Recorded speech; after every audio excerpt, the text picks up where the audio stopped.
জিলা বিষয়া DC sir সকল বিষয়া মুখ্য জীবিকা ভাবুকিক লৈ বিভ্ৰান্তি সৃষ্টি হোৱাৰ বাবে প্ৰতিখন জিলা সভা-সমিতি কৰাৰ প্ৰয়োজন হৈছে।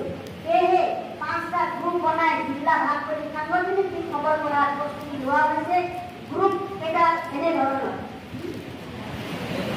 গ্ৰুপ 5টা গ্ৰুপ লোৱা হৈছে। 5টা গ্ৰুপত 1 নম্বৰ গ্ৰুপত জয়মতী দাস সভানেত্ৰীৰ দায়িত্ব, 2 নম্বৰ গ্ৰুপত বীণা ঘোষৰ দায়িত্ব, 3 নম্বৰ গ্ৰুপত অজ্ঞলতা বৰুৱা, 4 নম্বৰ গ্ৰুপত দেৱবালা শইকীয়া আৰু 5 নম্বৰ গ্ৰুপত ইন্দিৰা নেৱাৰৰ দায়িত্ব। এই 5টা গ্ৰুপৰ গ্ৰুপ লিডাৰ।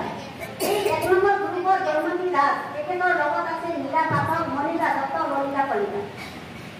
2 নম্বৰ গ্ৰুপত বীণা ঘোষৰ লগত আছে কল্পনা দেৱী, জানকী দেৱী, ৰত্না চুৰ, মীনা দাস। 3 নম্বৰ গ্ৰুপত ভাগ্যলতা তেখেত লিডাৰ, তেখেতৰ লগত আছে ৰুণু দাস, অঞ্জলি চৌধুৰী, দুলু চেতিয়া। 4 নম্বৰতে আছে দেৱবালা শইকীয়া নেতৃত্ব চলা নীলু গোহাঁই, জাহ্নৱী দেৱী, মাকনি বুঢ়াগোহাঁই আৰু ছায়াদেৱী বাইদেউ।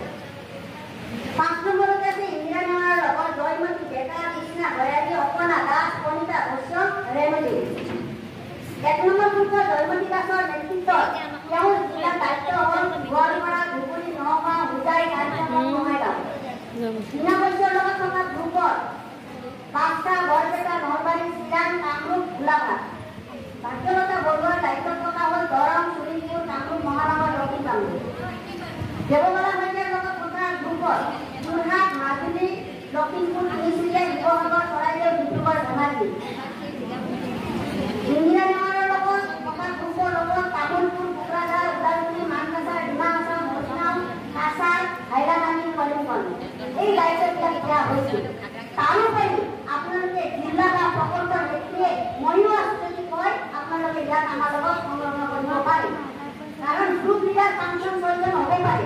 এই গ্ৰুপে আলোচনা কৰি আমি আজি 3জনীয়ে যাম।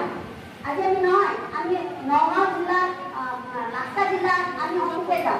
সেইটো আপোনালোকৰ তাত আমাৰ আপত্তি কৰিব লগা নাই। কিন্তু এই গ্ৰুপ লিডাৰবিলাকে মনত ৰাখিব আপোনালোকে মে মাহত এপ্ৰিল চলি আছে, এপ্ৰিলৰ পৰা মে মাহৰ ভিতৰত সকলো জিলা কভাৰ কৰি সকলো জিলাত যোৱাৰ কাৰণে প্ৰস্তুতি ল'ব লাগিব।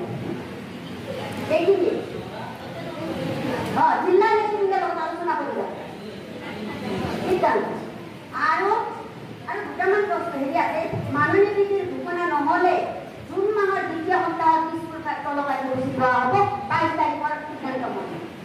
আৰু এটা কথাটো আমি ক'ব পাৰিম নেকি যে 3 বছৰ পৰা 6 বছৰ শিশুবিলাকৰ প্ৰাক-প্ৰাথমিক শিক্ষা যে আমি কৰি আছো, তেওঁলোকৰ স্কুল ফিটিংটো আমি খুৱাব পাৰোঁ নেকি? আজি সিদ্ধান্ত ল'ব লাগিব। আমি এতিয়ালৈকে নিশ্চয় কোনোবাই পাইছে, কোনোবাই পোৱা নাই। এইবোৰ পেঞ্চন আমাক কেন্দ্ৰত যোগান ধৰাবিলাকে আমি দিছোঁ, কিন্তু স্কুল ফিটিংটো আমি কিছুমানে পাইছোঁ, কিছুমানে পোৱা নাই। আমাৰ এতিয়া আলোচনাত আহিছে, আজি 18জনে আলোচনাত আগবাঢ়িছে, তেতিয়া প্ৰশ্ন কৰিছিল আমি পাম নে নোপাম, গতিকে কিছুমানে পাইছে, গতিকে সকলো একে হোৱাটো